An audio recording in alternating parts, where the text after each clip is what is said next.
하시는 분들은 잘 참조해 주시기를 부탁드리겠습니다. 오늘 하나님께서 우리에게 주시는 말씀은 우리 민수기 6장 4절에서 9절 말씀입니다. 제가 민수기라 그랬습니까? 아직 회복 중에 있습니다. 예, 신명기가 민수기 다음에 있죠. 신명기 6장 우리 4절에서 9절 말씀. 여기에는 우리 예비 부모님들, 또 좋은 배우자 만날 청년들도 있고 젊은 부모님들, 또 조부모님들도 계시는데, 이 말씀은 자녀 교육에 대해서 우리가 꼭 마음에 새겨야 되는 아주 중요한 말씀이 됩니다. 신명기 6장 우리 4절에서 9절 한 절씩 교독하시고 마지막은 합독하도록 합니다. 이스라엘아 들으라, 우리 하나님 여호와는 오직 유일한 여호와이시니 너는 마음을 다하고 뜻을 다하고 힘을 다하여 내 하나님 여호와를 사랑하라. 오늘 내가 내게 명하는 이 말씀을 너는 마음에 새기고 내 자녀에게 부지런히 가르치며 집에 앉았을 때든지 길을 갈 때든지 누워 있을 때든지 일어날 때든지 이 말씀을 강론할 것이며 너는 또 그것을 내 손목에 메어 기호를 삼으며 내 미간에 붙여 표로 삼고 또 내 집 문설주와 바깥문에 기록할지니라. 아멘. 예, 오늘은 특별한 아주 귀한 한 분을 모셨습니다. 이분은 말씀하실지 모르겠지만 우리 교회와도 특별한 인연이 있으신 그런 우리 사모님이십니다. 특별히 박인경 사모님 양력을 간단히 소개를 하면 부모 면허 그리고 사모 면허라는 책을 저술하셨습니다. 이 책은 좀 특별합니다. 제가 우리 고양신일교회 부임하고 나서 아내가 인터넷으로 책을 한 권 주문해서 딱 가지고 왔는데 그 책 제목이 뭐였냐? 사모 면허였습니다. 그런데 오늘 그 저자를 직접 모셔서 함께 간증을 듣게 되었습니다. 그리고 보신 분들은 아시겠지만 내가 매일 기쁘게 새롭게 하소서 등 다수의 방송에 출연하셔서 또 많은 은혜를 끼쳐주셨고, 또 한국심리상담연구소 현재 강사시고 한국코치협회 전문 코치십니다. 그리고 더 놀라운 프로필은 올해 연세가 70세가 되셨습니다. 이따가 보시면 아실 것 같아요.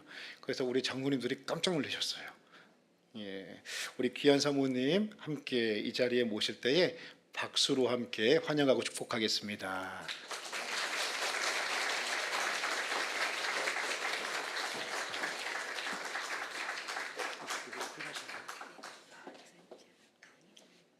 아니, 괜찮습니다.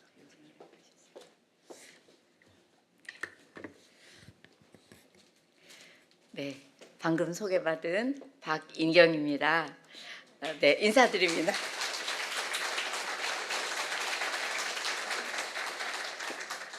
네, 제 나이 제가 말씀드리려고 했는데 목사님이 먼저 얘기해 주셨어요. 저 오늘 이 고양 신일교회에 와서 여러 성도님들 뵐 수 있게 되어서 제가 정말 기쁘고 또 저에게 영광입니다. 제가 말을 많이 하다 보니까 요즘 목이 좀 좋지 않아서요. 좀 매끄럽지 않은 소리로 말씀드려야 돼서 그게 조금 죄송합니다. 오늘 저는 자녀를 바라보는 부모의 눈길이라는 제목을 가지고 목사님께서 간증이라고 하셨는데 저는 오늘 강의를 하려고 합니다. 여러분들 거진 부모님이시죠? 청년들 빼고 나면 거진 부모님이신데 어떠세요? 부모 역할 힘드시지요? 네, 뭐 잘해도 잘한 티도 나지 않고 어떻게 해야 될지 누가 옆에 와서 가르쳐 주는 사람도 없고 그런 것이 부모 역할인 것 같습니다. 저도 나이가 많다 보니 한 35년간 상담을 하게 됐어요. 근데 35년 동안 열심히 상담을 하다 보니까는요, 그 왜 상담사인 저를 찾아오시는 분들을 내담자라고 하잖아요. 그 내담자들을 만나보면 뭐 20대이건 30대이건 40대이건 50대이건 전부 다 나는 나의 부모 때문에 너무 힘든 일이 많았다. 부모 때문에 고통스럽기도 했고 부모님 때문에 시달리기도 했고 어떤 알 수 없는 것과 계속 싸우는 그런 나 자신을 본다라고 이야기하시면서 상담하러 오시는 분들이 거의 대부분이세요. 그런데 그분들의 부모님을 가끔 또 뵙기도 하거든요. 근데 그 부모님들 이야기를 들어보면요, 너무 억울하다고 하시는 거예요. 내가 정말 힘을 다해서 길러놨더니 저렇게 나한테 맨날 엄마한테 아버지한테 난 상처받았어요, 힘들었어요 할 때가 너무 많다는 거예요. 그래서 제가 들어봐도 부모님들이 억울하실 것 같아요. 왜? 열심히 살았기 때문에 더 억울하십니다. 그런데 열심히 사셨는데 왜 그런 소리를 들으셔야만 할까요, 여러분? 왜 그럴까요? 제가 너무 강의 시작하자마자 질문을 했더니 대답을 안 하시네요. 네, 그 이유는 부모인 나 자신이 얼마나 중요한 리더인지를, 지도자인지를 모르기 때문이다라고 저는 생각해요. 부모님들이 아유 그래 내가 중요한 사람이지 얘를 길러야 되는데 당연히 중요하지 이 정도 생각하시는데요. 그 정도 생각하시는 것보다 하나님은 특별히 부모라는 사람을 정말 중요하게 생각하시고 모든 리더들의 리더가 부모입니다. 대통령에게도 부모가 있지요. 우리 목사님께도 부모님이 계시지요. 그러니까요, 모든 부모라고 하는 사람들은 정말 너무 중요한 리더예요. 근데 여러분 생각해 보세요. 우리 교회 리더이신 목사님께서 이 목회를 하시려고 얼마나 준비하시고 고생하시고 공부하시고 했는지 여러분들이 대강 아시죠? 네. 그런데 우리 부모들도 리더라는데 우리가 어디 가서 공부한 적이 있어요? 어디 가서 배운 적이 있습니까? 훈련받은 적이 있어요? 아니 난 꼭 배워야겠다고 막 찾아다닌 적이 있으십니까? 별로 없으실 거예요. 그게 문제예요. 부모는 모든 리더의 리더라고 할 만큼 정말 중요한 리더인데 내가 리더인지를 몰라요. 그래서 어디 가서 배워야겠다. 내가 안 배우고 이렇게 알지도 못하는 상태에서 이 아이들을, 한 인간을, 더군다나 하나님이 맡기신 자녀를 내가 키운다는 거 말이 안 되지 라고 생각하신 분들이 많지 않다는 거예요. 그래서 부모 역할 하시기가 힘이 드시고 또 역할을 열심히 했으나 이 방향이 하나님하고 맞지가 않아서 주파수가 하나님하고 딱 맞지 않다 보니까 나는 나 나름대로 열심히 사셨는데 다 자란 자녀들이 아이고 난 엄마 아빠 때문에 난 힘들었어요 할 때가 많다는 거예요. 그래서 제 책 제목도 부모 면허입니다. 부모도 배워야 한다는 거예요. 부모도 배울 것이 있다는 거예요. 제가 부모 학교를 1년 내내 진행하는 교회들이 5교회나 돼요. 그러니까 거기는 거의 1년 내내 가는 거예요. 그 교회는 거의 20명만 데리고 제자 훈련하듯이 훈련을 시키는 거예요. 그래서 1년 공부하고 3학기 끝나서 딱 졸업할 때는 정말 딴 분이 돼서 졸업하시고 무엇보다도 부모가 바뀌니까 자녀들이 많이 바뀌죠. 그래서 여러분 다음 세대를 살리려면은요 다른 재주가 없어요. 부모를 제대로 훈련시켜 놔야 합니다. 그래서 저는 오늘 그 많은 분량의 저의 강의를 줄여서 1시간 안에 여러분들한테 말씀드려야 되기 때문에 제 마음이 무척 급합니다. 그래서 오늘 제가 배워야 할 것이 있다고 말씀드렸지만 부모 학교에 오신 부모님들을 보면요 너무 엉뚱한 걸 많이 배우셔서 잘못 자녀를 키운 분들이 엄청 많으세요.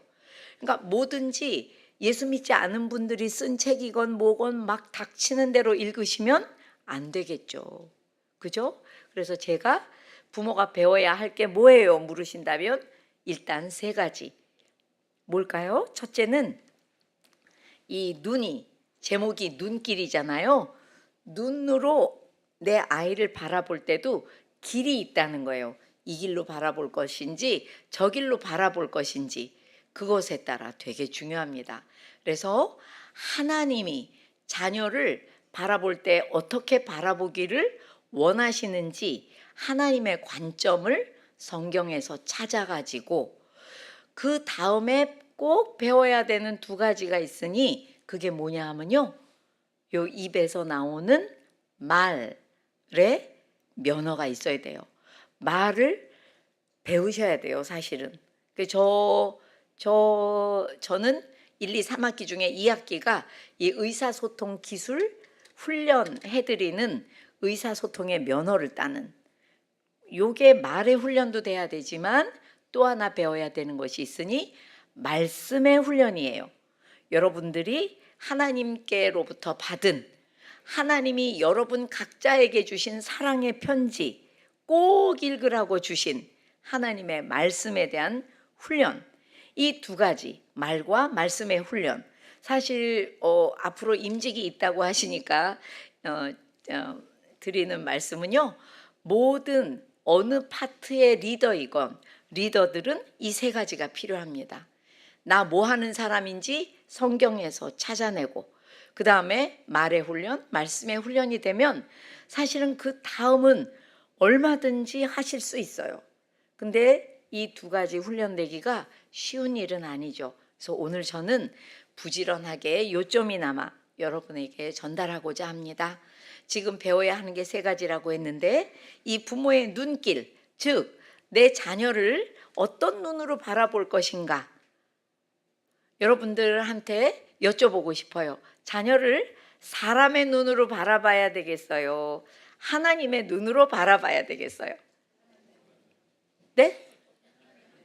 네, 하나님의 눈으로 바라봐야 되겠죠? 근데 왜 웃으세요? 쉬운 일이 아니에요. 그죠? 근데 쉬운 일이 아니어도 하나님의 눈으로 바라봐야 돼요. 왜? 그렇지 않으면 자녀라는 작품이 하나님의 의도와 매우 다르게 돼요. 내가 내 자녀를 사람의 눈으로 바라보면서 난 아직 아무 말도 안 했는데 눈으로 다 말하죠. 노랗다, 싹이, 어떡해. 길게 얘기 안 하고 그 눈길 하나만 아이들이 읽어도요, 내가 얼마나 보잘것없고 잘못된 아이인가라고 자녀들은 생각하고 자라요. 근데 하나님의 눈으로 바라보잖아요. 정말 작품이 달라집니다. 와, 얘네들이 내가 낳았지만 하나님의 자녀지, 내가 똑바로 서야 돼 라고 생각을 하시는 순간 자녀들은 정말 하나님의 작품으로 자라게 됩니다. 근데 문제는 우리나라 부모님들은요, 제가 지금으로부터 약 5분간 조금 실망스러운 이 대한민국의 많은 부모들의 모습에 대해서 안내해 드리려고 그래요. 대한민국 부모님들이요, 이 염려병이 걸렸어요. 아이들을 바라볼 때 너무너무 염려하세요. 제가 이렇게 얘기하면 저희 막내, 그러니까 저희 둘째 언니가 예수님 믿은 지 딱 1년밖에 안 됐어요. 80인데 우리 언니는 1년밖에 안 되셨어요. 근데 그 언니가 뭐라고 하냐면, 제 강의를 듣더니 한다는 말이, 야, 그래도 부모가 자식을 염려하고 걱정하지 누가 자식을 염려하니? 이렇게 얘기했어요. 근데 저희 언니가 막 자녀를 염려하는 눈으로 바라보잖아요. 그러면 저희 조카, 그러니까 언니의 아들이 너무 싫어해요. 왜 나를 그렇게 걱정 덩어리로 봐, 엄마? 나는 그런 사람이 아니야. 엄마가 그런 눈으로 보니까 내가 점점 더 뭔가 자신감이 떨어지는 것 같아. 제발 걱정스러운 눈으로 날 좀 보지 마세요 라고 하는데도 저희 언니는 염려의 눈으로 자녀를 바라봅니다. 대한민국 부모님들이요, 자녀를 염려의 눈으로 얼마나 바라보는지는 제가 알아요. 35년을 상담했으니 모르는 게 뭐겠어요. 부모님들 상태를 다 알지요. 그래서 우리나라에 되게 유명하신 소아청소년 정신의학과 교수님, 의사 선생님한테는요, 여러분 놀라지 마세요. 10년어치가 예약이 끝났어. 몇 년어치가요? 근데 여러분, 내 아이가 지금 거기에 갔다가 예약을 걸어놨어요. 10년 후에 가면 소아청소년이 아닐 수도 있어. 그래요, 안 그래요? 근데 왜 거기다 갖다 걸어놨을까요? 부모의 염려 덕분에 거기 갖다 걸어놓고 그나마 마음이 안심이 되는 거예요. 그분, 그 소아청소년 정신의학과 교수님이 뭐라고 하시냐면요, 내 아이가 조금만 걱정스러우면 무조건 손을 잡고 자기한테 온다는 거예요. 근데 보면은 애는 별 이상이 없대요. 그런데 엄마 아빠는 지금 어른들 정신의학과에 데려다 놔도 한두 개는 꼭 걸릴 일이 있답니다. 여러분, 이렇게 우리나라 부모님들이 염려가 많아요. 왜 그렇게 염려가 많을까요? 우리가 제가 제 책에 그려놓은 그림인데요. 우리 부모들은요, 역할이 되게 다양해요. 한 가지 일만 해도 돼요. 부모들은 할 일이 많아요. 많으시죠? 응애하고 아기가 태어나면요, 양육자로 길러야 돼요. 애들이 또 학교만 가면요, 막 염려가 많아요. 걔네들도. 그러면 걔네들 근심 들어주셔야 되죠? 근심을 본 다음에 내가 막 말하면 돼요, 안 돼요? 대답 안 하시네. 애가 엄마 난 이런 고민이 있어. 그러면 여러분들은 듣고 계세요. 할 말이 많아요. 또 웃으신다.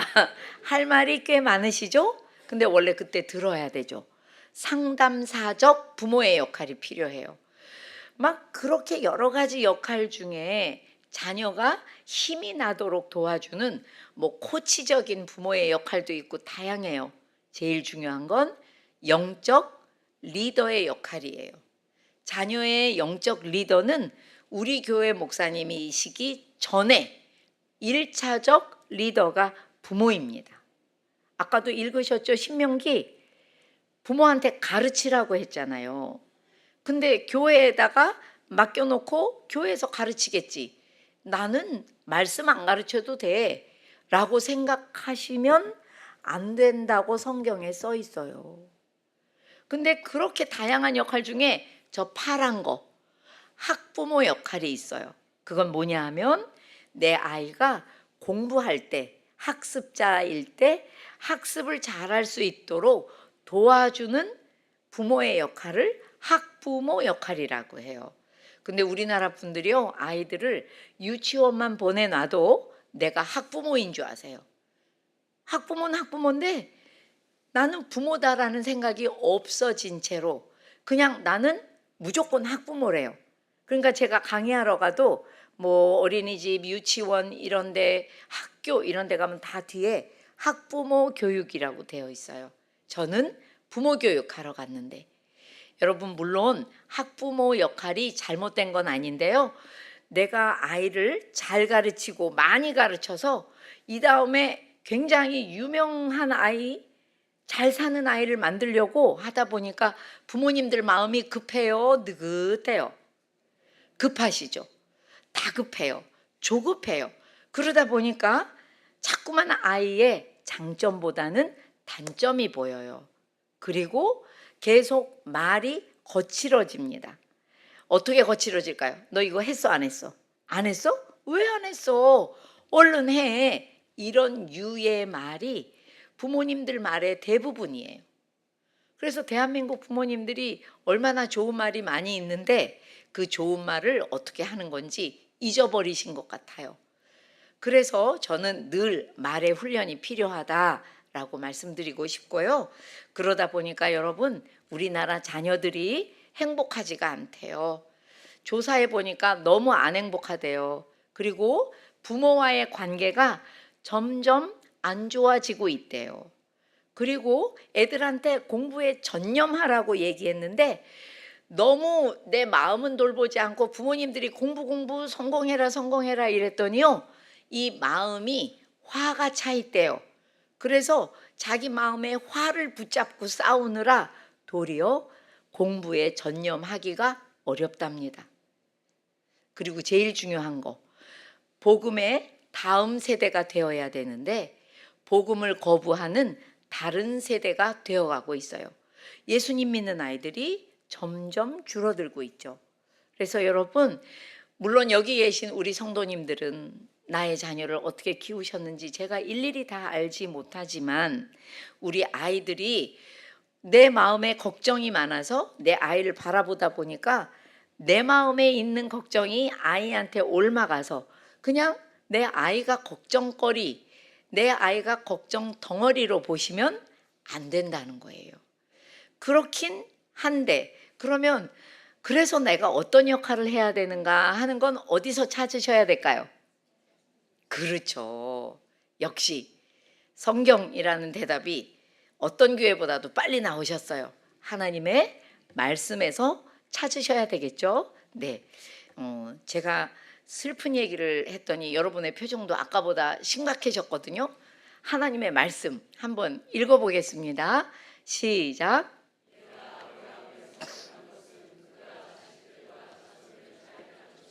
나에게 순종하게 하고 옳고 바른 일을 하도록 가르치라는 뜻에서 한 것이다. 그의 자손이 아브라함에게 배운 대로 하면 나는 아브라함에게 약속한 대로 다 이루어 주겠다. 아멘. 창세기 18장 19절 말씀이고요. 새 번역으로 한번 읽어보았습니다. 여기 보면은요, 아브라함을 선택한 이유를 이야기하시는 것 같지만 아브라함처럼 하나님의 선택함을 입은 모든 부모들에게 하신 말씀이기도 해요. 뭐라고 하세요? 자식들과 그 자손은 자식의 후손을 말해요. 저 같은 할머니는 저의 손자도 어떻게 하래요? 잘 가르쳐서 가르치랍니다. 어떻게? 하나님께 순종하게 하고 하나님 보시기에 옳고 바른 일을 하도록 가르치래요. 이거는 무슨 이야기냐 하면은 간단하게 이야기하면 한번 읽어보시죠. 시작. 하나님을 가르치고 전하고 보여주는 사람. 누가요? 부모가요. 이거 우리 목사님이 하시는 일 아닌가 생각하실 수 있겠지만 하나님께서 내 아이에 대한 1차적 영적 책임은 부모에게 있다고 하세요. 그러니까 생각해 보세요, 여러분. 내 아이의 참 부모는 누구예요? 네? 그쵸? 나의 이 부모인 나의 참 부모도 하나님이시고요. 내 자녀의 참 부모도 하나님이세요. 맞죠? 그래가지고 걔도 하나님 아버지 그런데 나도 하나님 아버지 이렇게 부르잖아요. 그죠? 그래서 제가 저희 딸들한테 늘 하는 말, 야, 너도 하나님 아버지 나도 하나님 아버지 부르잖아. 우리 자매야 자매. 그러면 이제 저희 딸들이 어릴 때 얘기하면 이게 무슨 말인가 하고 깜짝 놀라는 얼굴을 하곤 했거든요. 여러분, 우리 아이들의 참 부모는 하나님이에요. 그러면 내 배로 낳았는데 나는 누구예요? 육신의 부모는 뭐 하는 사람이죠? 예? 여기 답이 써 있잖아요. 우리는 엄밀한 의미에서 얘기하면 하나님의 자녀를 잠시 맡아 키우는 양부모, 위탁부모예요. 그러니까 예를 들면 이렇게 얘기하셔야 돼요. 자녀들한테 얘야, 너한테는 참부모가 계시는데 하나님 아버지야. 그 하나님을 알려면 하나님 말씀을 알아야 돼. 하나님의 말씀을 알아서 하나님을 알아가기만 해도 복이 많은 인생이 된단다. 시냇가에 심은 나무처럼 때를 따라 철을 따라 과실을 맺는 그런 인생이 될 거야 라고 여러분들이 가르쳐 주셔야지 돼요. 아무도 아멘이 없으시네요.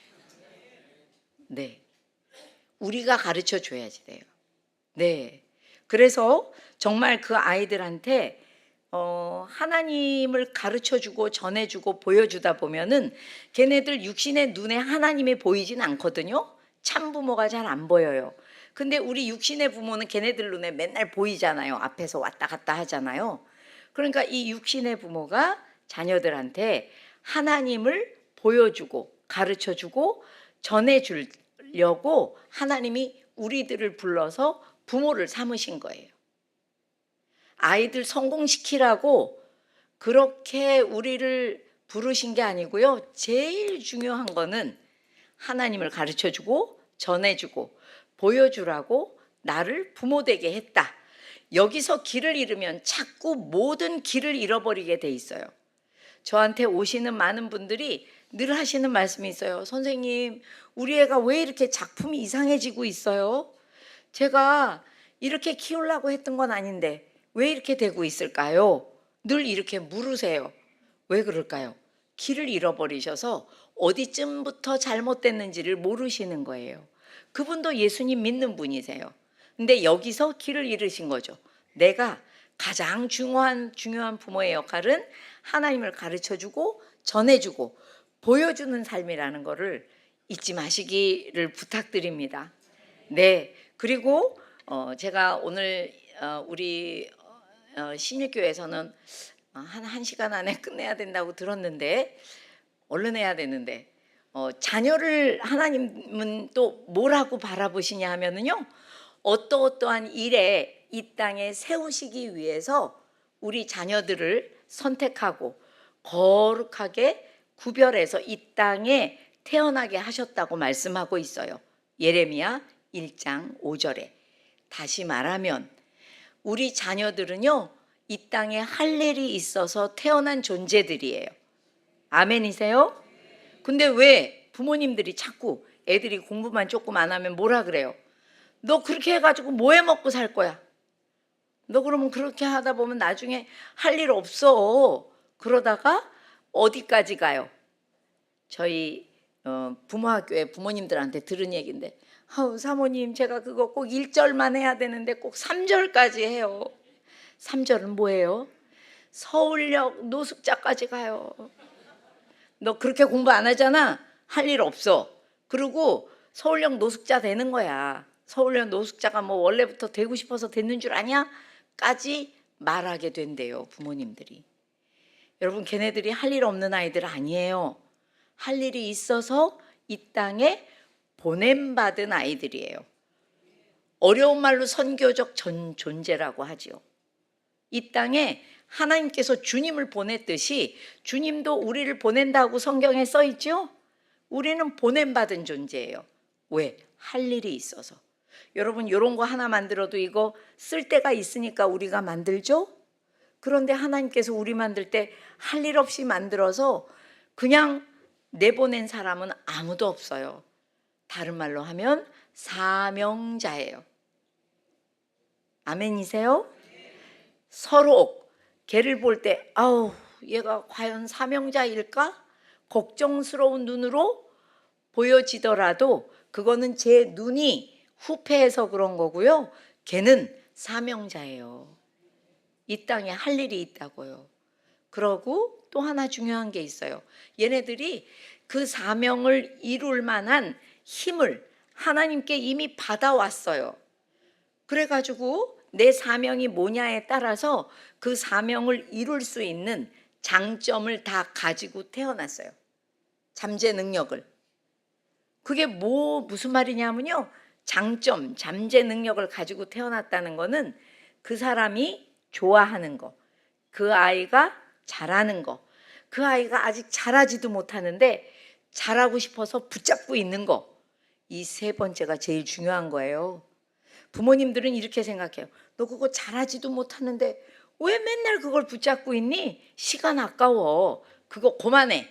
이렇게 얘기하시지만 실제로 심리학자들은요, 아직 잘하지도 못하는데 그게 잘하고 싶어서 끝까지 붙잡고 있는 아이들은 너무나도 다른 사람하고는 비교할 수 없는 열정이 있고, 열정 때문에 끈기가 있어서 그 아이는 반드시 성공한다는 것이 성공 심리학자들의 연구 결과예요.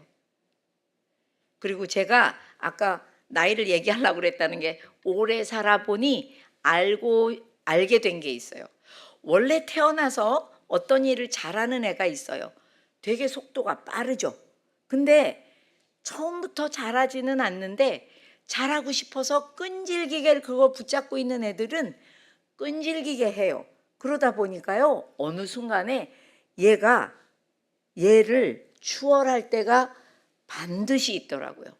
저희 딸들을 봐도 그렇고 제가 도와드리는 부모님들의 자녀들을 봐도요, 원래 태어나서부터 잘하는 애들도 좋지만 잘하고 싶어서 그걸 붙잡고 있는 아이들은 결국에는 태어나서부터 잘하는 애를 추월하는 시점이 반드시 있습니다. 그러니까 여러분, 내 아이, 내 자녀가 잘하는 거, 좋아하는 거, 잘하고 싶은 거, 이 세 가지가 하나님이 주어서 내보낸 장점이에요. 그 아이의. 그러니까 하나님 생각은 뭐냐면 이 아이의 장점을 칭찬하고 발견하고 칭찬해서 이 아이들이 아주 마음의 힘이 넉넉한 상태에서 사명의 길을 가게 하고 싶은 게 하나님의 뜻이에요. 근데 실제로 부모님들은 반대로 살아요. 어떻게 살까요? 이 아이를 내가 부모니까 너는 왜 그런 단점을 가지고 있니? 단점을 꼭꼭 집어서 지적을 해 주어서 단점을 바꾸게 하고 싶다고 생각해요. 근데 여러분, 누군가 나를 따라다니면서 그게 부모이든 누구든 따라다니면서 계속 저의 단점을 지적해요. 저 살 수 있어요? 살 수 없어요? 진짜 심각하게 생각해 보세요. 누군가 나를 따라다니며 예를 들면 저 같은 경우에 강의가 끝나고 나면 너는 뭐가 안 좋았고 뭐도 안 좋았고 뭐도 안 좋았고 맨날 그렇게 누군가 저를 따라다니면서 단점을 지적하는 사람이 있으면 제가 살겠어요? 꼬시라져서 아무것도 못하겠어요? 네. 근데 부모들이 그 역할을 할 때가 무척 많다고요. 내가 이 아이의 단점을 얘기해 주지 않으면 큰일 날 것처럼. 근데 그게 여러분 알고 보면요, 사단의 전략이에요. 하나님의 전략하고 정반대예요. 하나님은 얘 사명을 하나님이 아시기 때문에 이 사명을 이룰 때 꼭 필요한 장점을 주셨거든요. 모든 장점을 다 주지는 않아요, 아무한테도. 그런데 많은 부모님들은 이렇게 생각해요. 우리 애는 왜 저 애가 가지고 있는 게 왜 우리 애는 없지? 그러면서 단점부터 봐요. 근데 그게 내 생각이라고 생각하지만 알고 보면 사단의 전략이에요. 사단의 전략은 어떠냐 하면요, 야 부모들아 정신 차려. 네가 부모잖아. 네 자녀 잘못하는 거 누가 말해줘야 되겠어?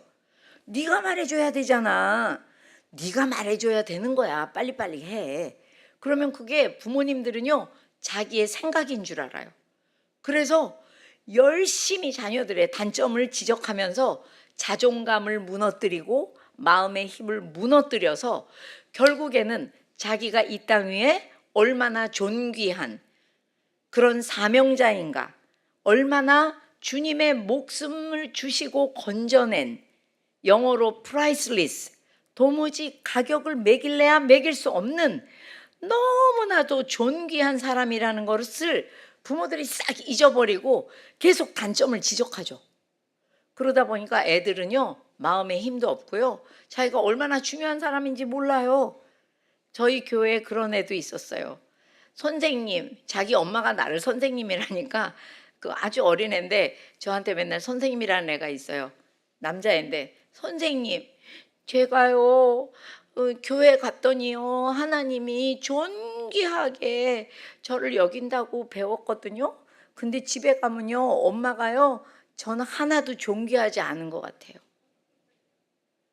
엄마가요 맨날 저더러 바보 멍충이라고 하고요, 머릿속에 아무 생각이 없다고 하고요, 저는 존귀한 사람이 아닌 것 같아요. 어느 게 맞는 거예요? 저한테 물어봤어. 그래서 제가 뭐라고 대답했을 것 같아요? 저는 그럴 때 절대 대답 안 해요. 너는 어떻게 생각해? 물어봤어요. 뭐라고 대답했을 것 같아요? 제가요 다음 주에 또 교회 오라고 전도사님이 좋은 말을 해주신 거고요. 우리 엄마는 내 친엄마니까 엄마 말이 맞겠죠 뭐. 웃지만 씁쓸하시죠?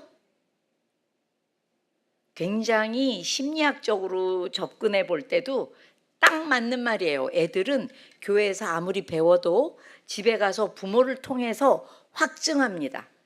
최종적이고 중요한 교사는 부모예요. 아무리 교회에서 그렇게 얘기해도 나더러 다음 주에 교회 또 오라고 그랬을 거래요.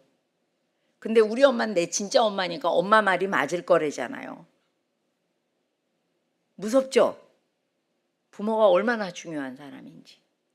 그러니까 여러분, 제가 부탁드리는 게 있어요. 이제 반대로 하셨으면 좋겠어요. 아무리 내 자녀가 30살이건 40살이건 간에, 아니면 어린 아이면 더 좋고요. 내 아이를 좀 존중하면서 보셔요. 존귀하게 보세요. 그게 하나님 눈이에요. 왜? 내 병든 눈으로 바라보고 내 염려를 막 얘기하면서 애를 왜 구박을 하세요? 아이를 존귀하게 보시고요. 단점부터 보지 마시고 장점부터 보시죠. 그리고 발견해서 전달해 주셔야지 돼요. 근데 부모님들한테 이렇게 얘기하면요, 발견을 하긴 하시는데 어떻게 전달을 하시냐면 약간 전달이 아니죠. 정확하게 보면 속으로 생각하세요. 응? 저건 또 웬일이야? 저건 또 잘한다. 웬일이야? 신기하네. 저건 또 잘해. 속으로만 생각하세요. 근데 속으로 생각하던 것을 겉으로 꺼내서 애한테 얘기해 주셔야 돼요. 아무리 다 컸어도요, 저희 큰딸이 시집을 가서 사모이기도 하고 자기 아이를 키우고 있는데도요, 제가 어쩌다 칭찬해 주면 그렇게 좋아할 수가 없어요. 아이고, 우리 딸은 엄마가 너 키울 때하고 비교도 안 되게 애를 잘 키우는구나. 어쩌면 그렇게 애 마음을 잘 알아주고 어쩌면 그렇게 잘 놀아줘. 힘이 들어 죽을 텐데 어떻게 그렇게 잘 놀아주냐. 그럼 엄마 정말 제가 잘하고 있어요? 그럼 네 최선을 다하잖아. 얼마나 잘하고 있는 거야. 저희 집에 들어올 때도 제가 손자 먼저 안아주고 싶겠어요? 딸부터 안아주고 싶겠어요? 그래요. 손주부터 안아주고 싶어요. 막 뛰어오면서 할머니 그러면 문 열어줄 때부터 걔를 안고 싶죠. 이제 35개월이니까 너무 안아주고 싶어요. 근데 제가 시은이 왔구나. 시은이 왔어. 한 다음에는 바로 우리 큰딸을 안아줘요. 아유, 오늘도 얼마나 수고했어. 엄마 집에 밥 얻어 먹으러 왔어? 내가 이렇게 물어요.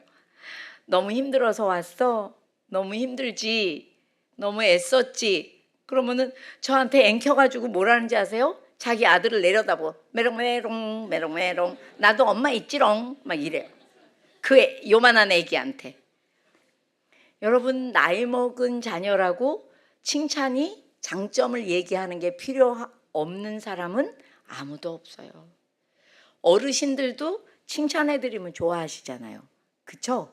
하나님의 사명을 받아서 태어난 우리 자녀들은요, 그 사명을 이룰 장점을 가지고 태어났어요. 그걸 발견해서 칭찬해 주시기 바랍니다.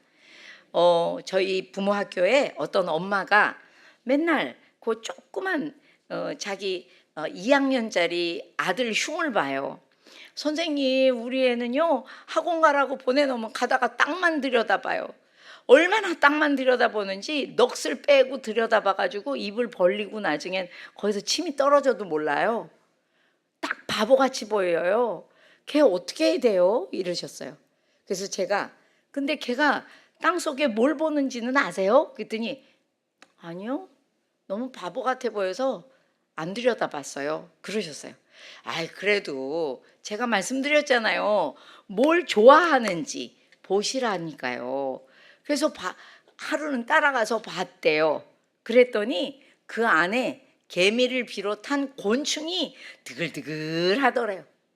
얘 소원은 뭐냐면 곤충이 이 땅에 번성하고 충만한 거야. 걔는 곤충이 안 아프고 새끼 낳고 잘 낳는 걸 세상에서 제일 좋아하는 아이예요. 그런데 엄마는 그걸 보고 너 뭐야? 벌레 보고 좋아하는 거야? 이렇게 얘기하고 엄마가 야 학원 늦어서 빨리 가 그러고 오셨대요. 근데 걔가 엄마를 따라서 가끔 부모학교에 오거든요. 그래서 제가 너 곤충을 좋아한다며? 그랬더니 이러고 있던 애가 네 그런 거예요. 눈이 벌써 별처럼 빛나요. 그래서 제가 너 곤충을 좋아하는 거 보니까 너는 지구를 살릴 아이다. 그랬더니 제가요? 응. 야 곤충이 죽어봐. 흙이 일단 죽고 곤충이 죽어봐. 곤충을 먹고 사는 모든 동물이 죽고 새가 죽어. 근데 너는 지구를 살릴 아이야. 진짜 대단하다. 너 곤충을 좋아하는 거 정말 멋진 거야. 그 다음부터 걔는 부모학교에 자기가 부모학교 공부하러 오는 애처럼 매주 왔어요. 매주. 왜? 와서 제가 머리 쓰다듬어주고 안아주고 너무 멋지다. 오늘도 너무너무 너를 봤더니 나까지 기분이 좋아져. 그러고 나면 그것 때문에 이제 기분 좋아서 매주 오는 거예요. 여러분 칭찬해 주세요. 특별히 걔가 뭘 좋아하는지 뭘 잘하는지 또는 아직 잘 못하는데도 잘하고 싶어 하는지를 칭찬해 주시고 전달해 주셔야지 돼요. 그럴 겁니까? 그러실 거예요? 근데 연세 많으신 분들은 아니 나도 칭찬을 못 받고 자랐는데 내가 내 아이 칭찬을 어떻게 해요? 이런 말씀 되게 잘하세요. 우리도 칭찬 못 받고 자라서 한이 서렸는데 내 아이도 칭찬 안 해서 키우시면 하나님 앞에 가서 너는 뭐 하다 왔니? 저는 걔 밥만 해주다 온 것 같아요. 그러실 수밖에 없어요. 부디 하나님이 걔한테 준 사명을 발견할 수 있도록 좋은 칭찬 많이 해주시기 바랍니다. 네, 저도 저희 큰딸이 아주 말썽쟁이로 자랐어요. 아주 말을 하나도 안 듣고요. 지금 학교 갈 시간인데 자야 되면 절대 침대에서 일어나지 않고요. 걔를 깨우러 들어간 우리 막내 딸을 자기 여동생을 막 발로 걷어차가지고요. 다시는 언니를 깨우는 거를 날 시키지 말라고 저희 늦둥이가 항상 언니한테 가서 언니 깨우는 것도 무서워할 정도. 그러니까 공부를 했겠어요? 안 했겠어요? 예? 당연히 안 하죠. 노는 거 좋아하고 막 숙제만은 꼭 하라고 했더니 이제 숙제는 했어요. 근데 숙제도 점점 더 밤늦게 하고 막 아침에 가서 딴 친구 거 베끼고 어떨 때는 해가지고 갔는데도 숙제를 도리어 안 했다고 막 이런 데다 감추고 지 친구가 지 뒤에서 혼나면은 이제 자기도 안 했다고 해서 손바닥 맞고 뒤에 같이 쫓겨나는 거예요. 왜? 뒤에서 떠들고 놀려고. 근데 거기서 너무 떠드니까 선생님이 참다 너희 둘 다 복도로 나가 그러면 아싸 복도 좋지. 복도는 내가 원하는 거야. 복도에 나가서 또 떠들고 그러다가 이제 옆반 선생님한테도 혼나고 정말 제가 걔를 키우다가 흘린 눈물을 모아보면은 꽤 될 거예요. 정말 많이 울었어요. 근데 어느 날 제가 하나님 앞에 기도하다가 야 내가 만든 아이인데 너는 왜 단점만 보냐? 내가 만들었는데 장점이 없겠어? 그러는데 제가 얼마나 걱정이 많았으면요 막 반말로 하나님한테 대답했어요. 없어. 걔 장점이 없어. 막 없다고 했어요. 근데 하나님께서 아이고 물건은 참 잘도 찾으면서 말씀하시는 순간 제 머리에 전구가 하나 딱 들어오는 것처럼 아 사람이 이게 장점이면 아니 단점이면 이걸 뒤집으면 이 뒷면은 장점이 될 수도 있지 않을까라는 생각을 그때 처음 해봤어요, 여러분. 그래서 여러분들이 보이는 자녀의 단점을 뒤집어 보시면 그 뒤에 장점이 있습니다. 손을 못 들고 자기 발표를 잘 못하는 애가 있어요. 선생님 우리 애 이거 어떻게 사회생활해요? 이렇게 물어보시는 분들이 있어요.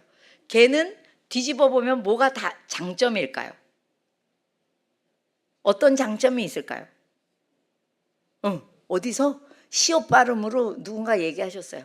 신중하죠. 절대 실수를 크게 하지 않을 거예요. 그래요, 안 그래요? 대답 안 하시네. 내 아이의 단점을 장점으로 봐주는데 매우 인색하세요, 우리나라 분들이. 그래서 저도 그때부터 저희 아이를 뒤집어 보기 시작했어요. 그랬더니 얘는요, 고집이 센 게 아니라 제가 뒤집어 보니까 장점이 뭐냐? 뒷심이 아주 좋더라고요. 걔는 지금도 뒷심이 좋아요. 작은 일에 놀라지도 않고요. 웬만한 일에 놀라지 않고 조급해하지도 않아요. 그러니까 제가 오죽하면 북한에서 쳐들어오면 저희 큰딸 옆에 가려고 그래요.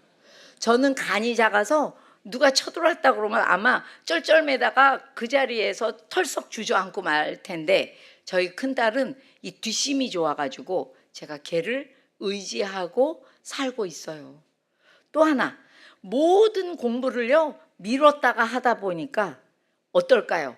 짧은 시간 안에 많은 걸 할 수 있어요. 그거 솔직히 말해서 장점이에요? 아니에요? 지금 장점 아니래요, 목사님. 저 뒤에서 장점 아니래요. 생각해봐요. 짧은 시간 안에 많은 걸 할 수 있는 건 장점이에요. 근데 제가 그걸 뭐라고 말했냐면, 너는 맨날 게을러. 그냥 게으르다고 안 하고 게을러 터져가지고 왜 놀다 마지막에 공부를 하는 거야? 왜 마지막에 숙제를 해? 너 게을러서 그래. 이렇게 얘기했어요. 회개를 얼마나 많이 했는지. 근데 제가 공부를 더 해보니까요, 우뇌와 좌뇌가 있어요. 사람은 우뇌가 발달한 사람들은요, 근데 참고로 우리나라 인구의 80%는 우뇌가 발달했어요. 좌뇌 공부를 너무 많이 해서 그렇지 실제로는 우뇌가 발달했다고요. 그래서 뭐든지 딱 보면 금세 알고요, 뭐든지 빨리빨리 할 수 있고요, 이렇게 음주 가무에 능하고, 그 다 이쪽이 발달해서 그런 건데, 저희 큰딸도 이쪽 우뇌가 발달한 아이거든요. 우뇌가 발달한 사람들은 행복한 마음이 가득해야 뭔가를 집중해서 할 수 있고요, 뭔가 행복할 때 집중해서 하면은 영재적인 능력이 확 나온대요. 그러니까 애들이, 엄마 왜 나는 놀다가 공부하면 안 되고 왜 꼭 공부하고 나중에 놀으라고 그래가지고 나중에 놀 시간도 없게 만들어요, 왜 엄마? 애들이 꼭 그런 말 해요. 근데 걔네들 거진 다 우뇌가 발달한 애들이에요. 그러니까 저희 큰딸도 행복하게 놀고 막판에 공부를 하면 이게 에너지가 확 나오는데, 제가 그걸 뭐라고 한 거예요, 무식해서. 어미가, 야, 너 너무 게을러 터졌어. 왜 맨날 놀다가 나중에 늦어서 공부를 해가지고 대강 공부하냐?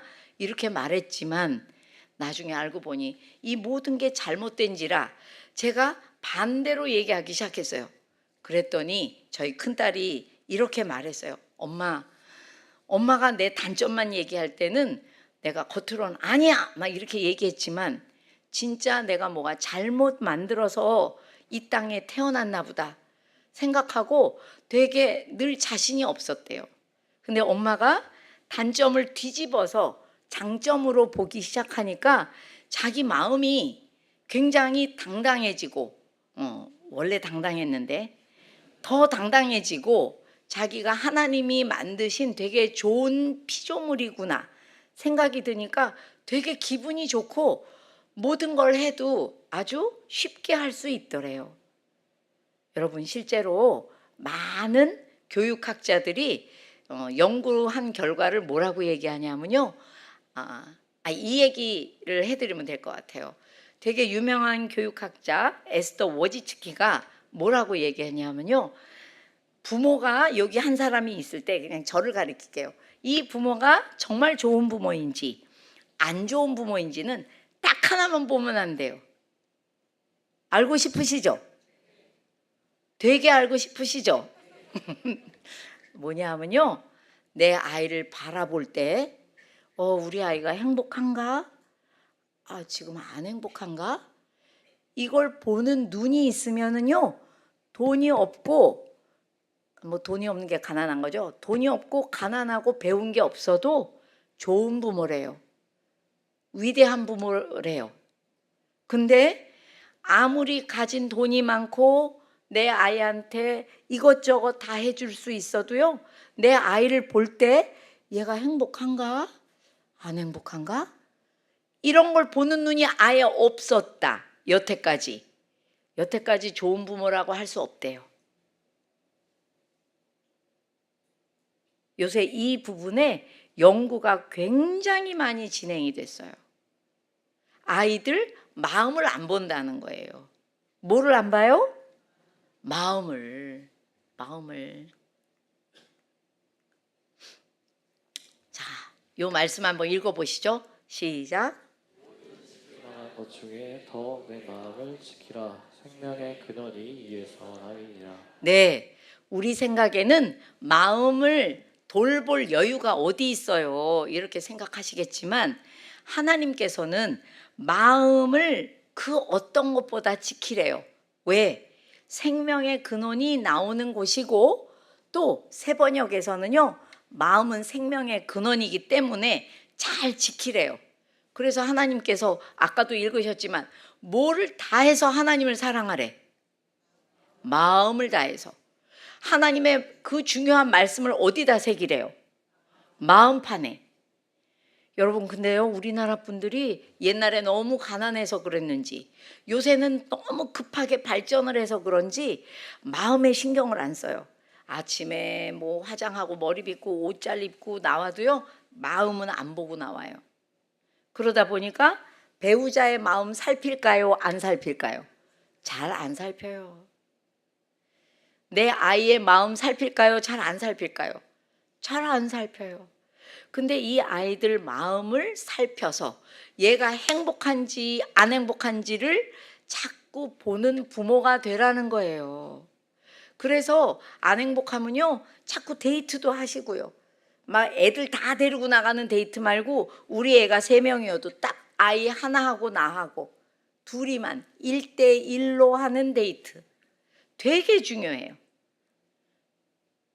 학교에서 올 때가 됐으면요, 오늘 그냥 갑자기 서프라이즈로 이렇게, 근데 옷을 아무거나 입고 가면은 안 가니만 못하고요, 옷을 잘 입고 아이 학교에 가서 엄마 왔지? 아빠 왔지? 하고 가는 거, 그런 거 1대1 데이트예요. 손 붙잡고 집에 오면서 맛있는 것도 사 먹고 길가에 꽃 얘기도 하고, 오늘 하늘 좀 봐봐라. 하늘 구름이 어쩜 이렇게 예쁘냐. 그거 다 1대1 데이트예요. 밤에 자기 전에 아빠가 늦게 들어와도 할 수 있는 게 1대1 데이트예요.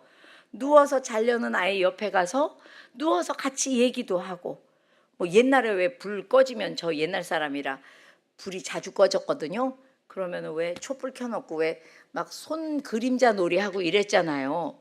그런 것도 다 1대1 데이트예요. 근데 요새 사람들은요, 부모가 자녀하고 그런 놀이하는 시간이 점점 없어지고 있어요. 그렇게 즐거운 시간이 있으면서 조금 있다가 설명해 드릴 이 말을 바꾸시잖아요. 그러면 애들 마음이 되게 힘이 생기고 행복해지고, 그러면서 뭐가 되냐 하면 여러분들이 하나님 얘기를 하실 수가 있는 상황이 돼요. 이 얘기는 뭐냐 하면요, 바로 이 얘기입니다. 읽어보시죠. 시작. 자녀는 부모가 얻어야 할 한 영혼이다. 자녀의 영혼을 얻기 위해 부모는 먼저 자녀의 마음을 얻어야 한다. 여러분, 아까도 말씀드렸지만 교회에 아이들을 데려다 놨기 때문에 교회에서 내 아이의 영적인 모든 것을 책임질 거라고 생각하고 부모는 하나님의 말씀을 가르치지 않으면 안 돼요. 하나님께서는 부모에게 가르쳐라 누워서도 말하고 일어나서도 말하고 걸어갈 때도 말하래요. 근데 우리가 그렇게 말하는 건 딱 하나야. 공부했어? 왜 안 해? 숙제 안 했지? 왜 안 해? 이런 얘기만 했어요. 근데 하나님 말씀을 그렇게 전하랍니다. 근데 그걸 전하려면 일단 내가 가정에서 하나님 말씀 봐야 되겠죠. 그렇죠? 교회 와서는 성경을 열었는데 집에 가서 성경을 열지를 않아요. 그러면 그거 되게 아이에게 하나님의 말씀 얘기할 준비가 되지를 않아요. 그래서 저번에 코로나 때요, 아무리 교회에서 예배드리라고 집에 송출을 해드려도 집에서 예배 못 드린 분들이 반 이상이에요. 제가 조사해 봤어요. 왜 못 드리냐고 했더니 맨날 공부하라는 얘기는 해봤지만 집에서 말씀 얘기를 안 하다가 같이 예배를 드리려니까 너무 뻘쭘하시더래요. 그래서 방에 들어가서 혼자 예배 드렸다는 분들을 정말 많이 조사해서 제가 놀랐던 기억이 있어요. 집에서 여러분들한테 부탁드릴 게 있어요. 시간이 얼마 안 남아서 제 마음이 급한데, 여러분이 보세요. 목사님 말씀을 들으셨건, 집에 가서 성경을 통독 읽으셨건, 아니면 말씀을 깊이 묵상하셨건 간에 그날의 짧은 제목을 정하세요. 성경에 있는 말씀을 요약해서 짧은 말씀으로 정해서 그 말씀으로 하루 종일 되도록 자주 하나님의 말씀을 기억하려고 노력하세요. 저는 그게 잘 안 돼요. 이제 늙어가지고. 그래서 여기다가 볼펜으로 맨날 여기다가 적어요. 여기 요 산등성이가 신기하게 뭘 해도 잘 보이는 자리거든요. 그래서 여기다 볼펜으로 적습니다. 말씀의 제목을. 때로는 오늘처럼, 오늘은 담임 목사님이 주신 말이니까 뭐 리더라면 온유와 겸손, 이거는 깊이 갖춰야 될 일이다. 입다를 통해서 얘기해 주셨기 때문에 온유와 겸손을 오늘 저는 새겼고, 뭐 제가 말씀 묵상하는 날은 그날 말씀의 제목을 정해서 저희 자녀들과 일주일에 한 번 그걸 나누는 시간이 가정 예배 시간이에요. 그냥 성경을 읽는 게 아니라 매일 말씀 묵상한 걸 가지고 제일 은혜되는 그날 하루 걸 나누는 날인데, 정말 무슨 부흥회처럼 가정 예배가 뜨겁고, 저희 자녀들이 정말 너무나도 제가 그 아이들을 영을 제가 얻어야 될 아이라고 생각하고 그 아이들의 말씀 생활, 기도 생활을 잘 보살피지만, 영을 얻으려면 맨 먼저 해야 되는 게 마음을 얻어야 된다는 거예요. 걔네들의 마음이 행복해야 돼요. 나 때문에. 그 말은 다른 말로 표현하면 나와 걔와 관계가 좋아야 돼요. 관계가 나쁘잖아요. 엄마가 믿는 하나님 꼴도 보기 싫어요. 아버지가 교회 가라고 그러면 등 돌리고 싶어요. 근데 엄마 아빠와 마음을 얻어서 관계가 좋을 때 아이들은 그 영혼을 얻을 수가 있어요. 집에서도 하나님 얘기를 할 수가 있다고요. 그런데 교회에서는 직분이 있어도 집에 가서 내 자녀에게 하나님 말씀을 얘기하지 않잖아요. 정말 나중에 나이가 먹으면 먹을수록 하나님 말씀에 대한 얘기를 정말 가의 기억도 말을 못 해봐요. 하나님의 희웃도 말을 못 해본다니까요. 하나님이 너무 슬퍼하시죠. 그래서 여러분들한테 영혼을 얻기를 바랍니다. 누구 교회에 맡기시지 말고 교회에선 알아서 잘 할 거예요. 그렇지만 일단 영혼을 얻어야 되는 건 부모입니다. 영혼을 얻으려면 여러분들 자녀의 마음을 얻으셔야 되고 좋은 관계를 맺어야 되는데, 마음을 얻으려면 아이들을 향한 여러분들의 말이 바뀌어야 돼요. 시간이 50분이라 제가 아주 간단하게 말을 어떻게 바꾸셔야 되는지 알려드릴게요. 내 아이가 어디 맞고 들어왔어요. 그럼 여러분들 뭐라고 하셔요? 할 얘기 많아요? 없어요? 너무 많죠? 네, 여러분들이 대답하신 중 지금이 제일 커요. 제가 대신해 볼게요. 아빠들은 이렇게 말. 너 누구한테 맞았어? 맞기만 했어? 넌 안 때렸어? 이게 아빠. 엄마들은 뭐라 그래요? 내가 그래서 걔하고 놀지 말라 그랬지?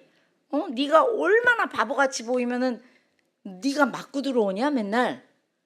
그리고 너 저번에 내가 태권도나 검도 배우라 그랬는데 네가 안 배웠지?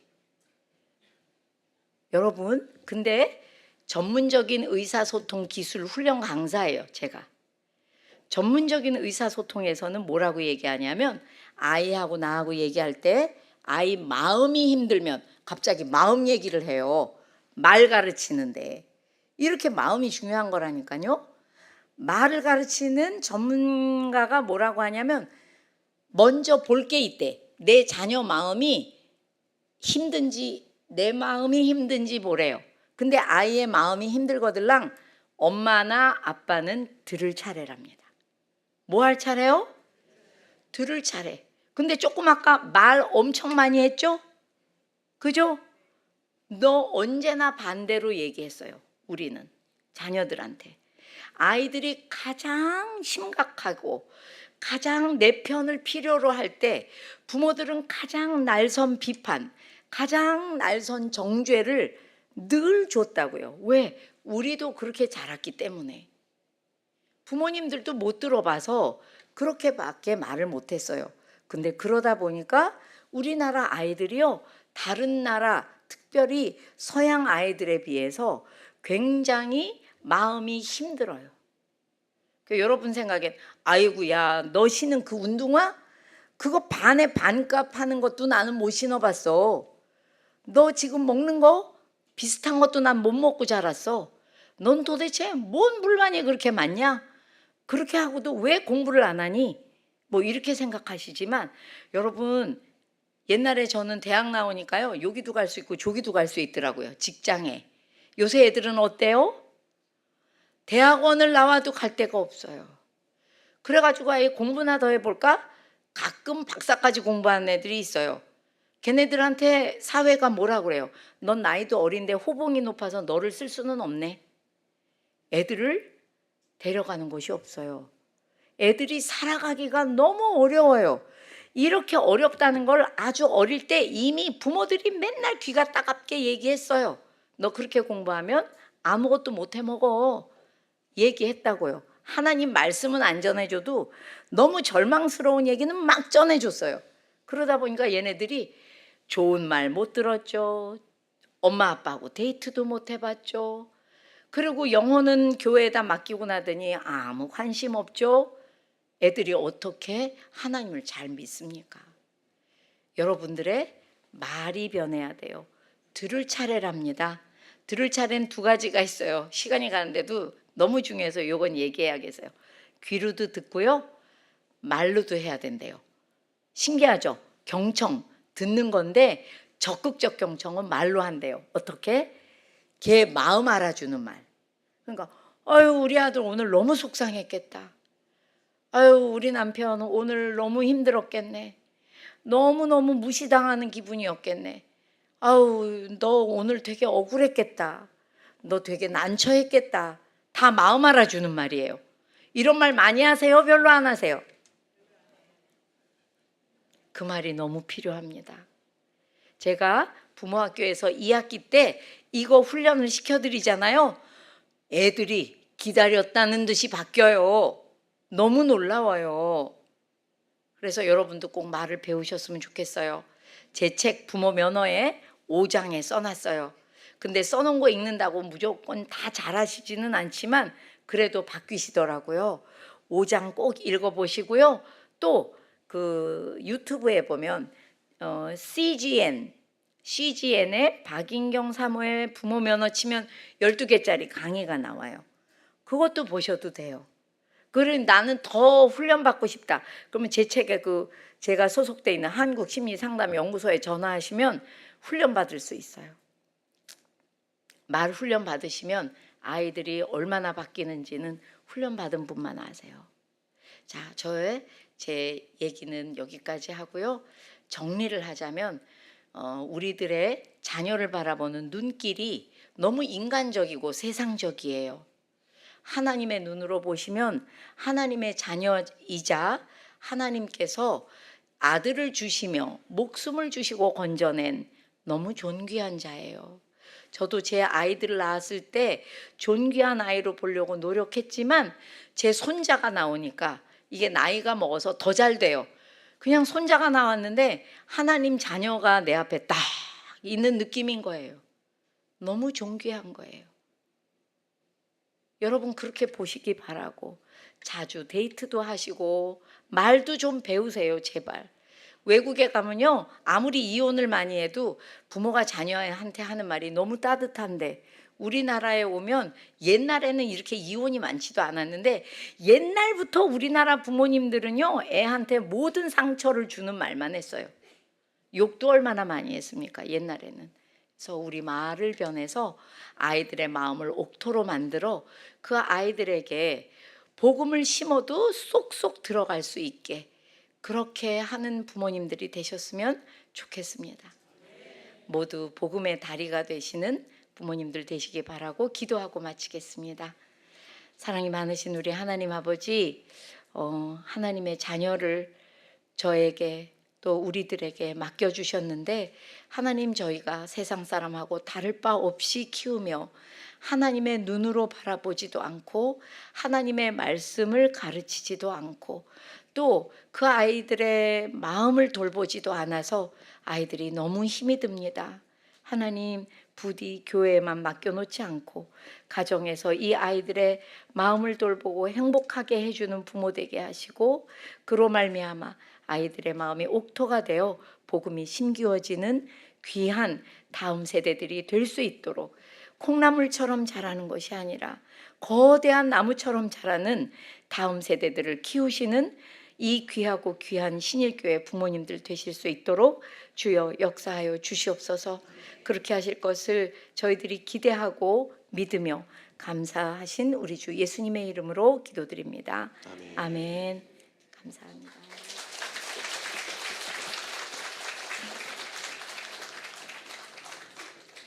예, 귀한 강의 해주신 우리 박인경 사모님께 다시 한번 박수로 축복하도록 하겠습니다.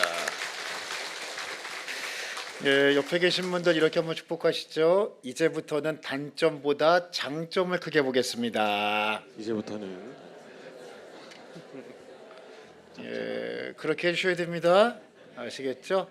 저 한번 따라하겠습니다. 눈길을 바꾸겠습니다. 눈길을 바꾸겠습니다. 말길을 바꾸겠습니다. 말길을 바꾸겠습니다. 마음길을 바꾸겠습니다. 마음길을 바꾸겠습니다. 무엇으로요? 하나님의 시각으로.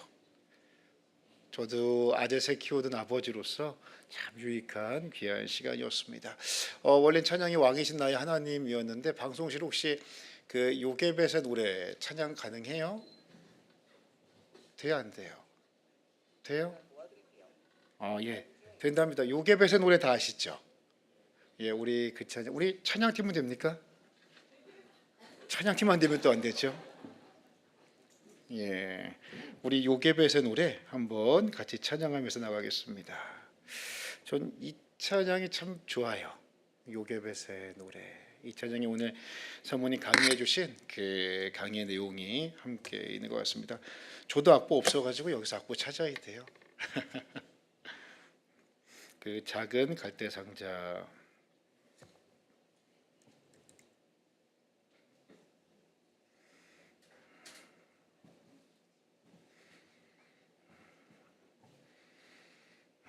우리 이 찬양 우리의 자녀들 생각하시면서 함께 우리의 신앙의 고백으로 좀 함께하면 좋겠습니다.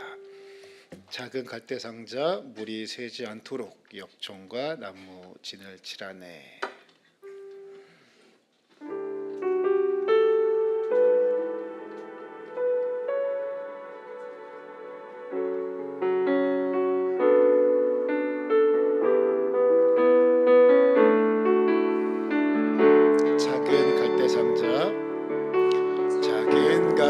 상자 물이 새지 않도록 역청과 나무 진을 칠하네.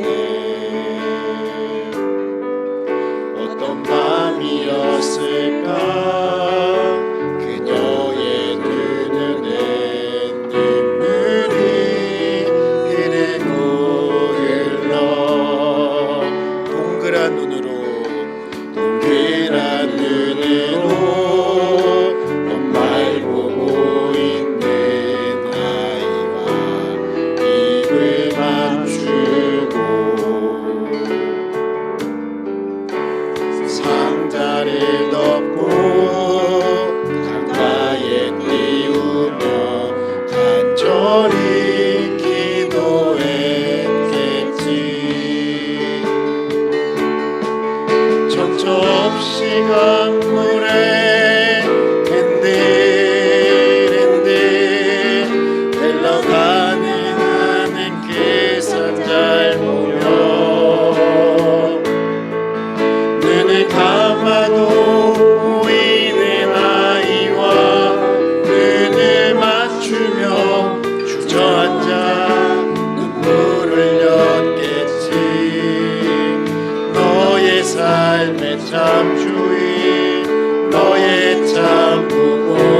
계시는 주 하나님께 손에 너의 삶을 드린다. 너의 삶의 참 주인, 너의 삶의 참 주인, 너의 참 부모 하나님 손에 하나님 너의 삶을 맡긴다.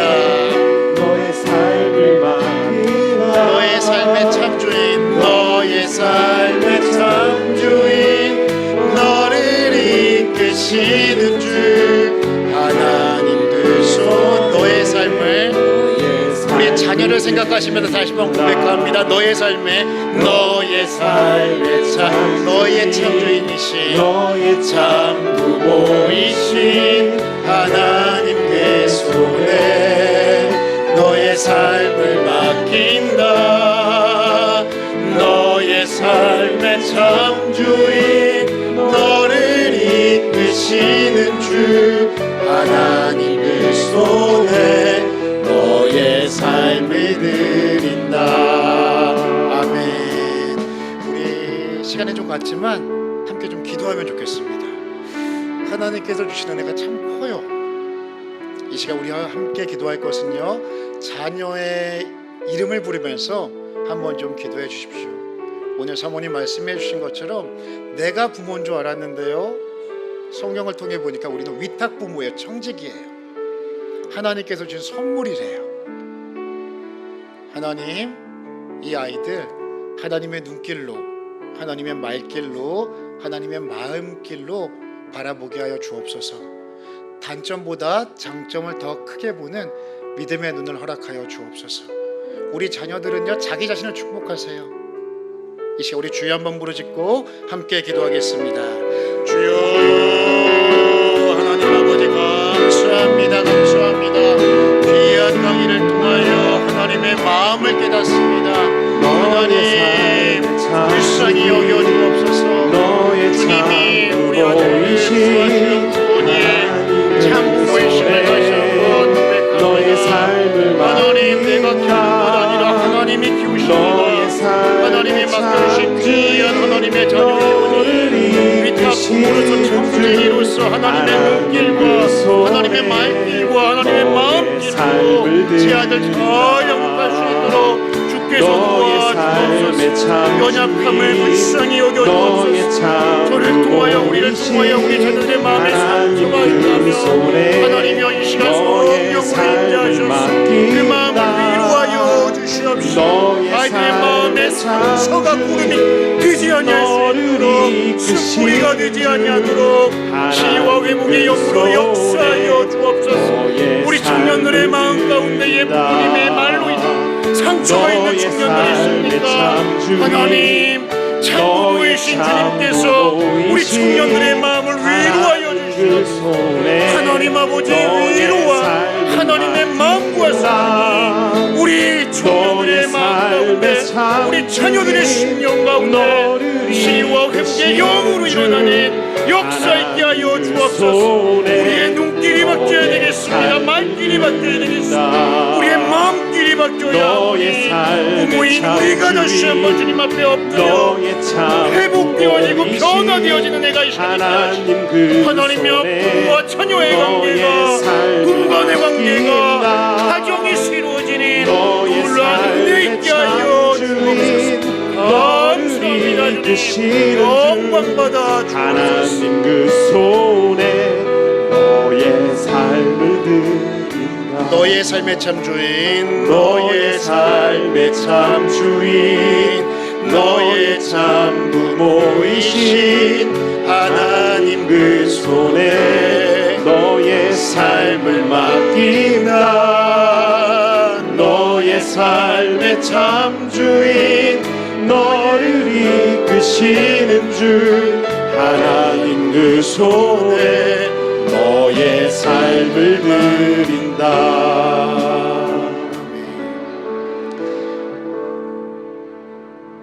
이제는 우리 주 예수 그리스도의 은혜와 하나님 아버지의 말할 수 없는 사랑하심과 성령의 감화, 감동, 위로, 교통, 특별히 치유와 회복의 역사가 참 부모가 하나님이심을 다시 한번 깨닫고 위탁 부모로서 청지기로서 하나님의 자녀를 하나님의 말씀으로 하나님의 시각으로 다시 한번 잘 양육하기로 결단하고 다짐하는 사랑하는 믿음의 부모들 머리 위에, 특별히 부모로부터 상처 입어 혹시 남모르게 아파하는 우리 청년들의 그 깊은 상처와 마음 위에, 그리고 우리 성도들의 가정 위에 이제로부터 영원까지 항상 함께 있을지어다. 아멘.